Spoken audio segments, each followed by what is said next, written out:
こんにちは。劇団はにわせいさくしょの加藤義明です。悲しみ泉の出演者インタビューをします。自己紹介をどうぞ。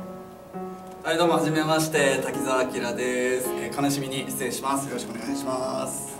はい、それでは見どころをお願いします。見どころ、畑野くんが描く超スペクタクルファンタジー、ご期待ください。それでは意気込みをどうぞ。意気込み、頑張るぞね。ありがとうございます。悲しみ泉は3月11日から15日まで調布市の千川劇場にて行います。皆様のご来場お待ちしております。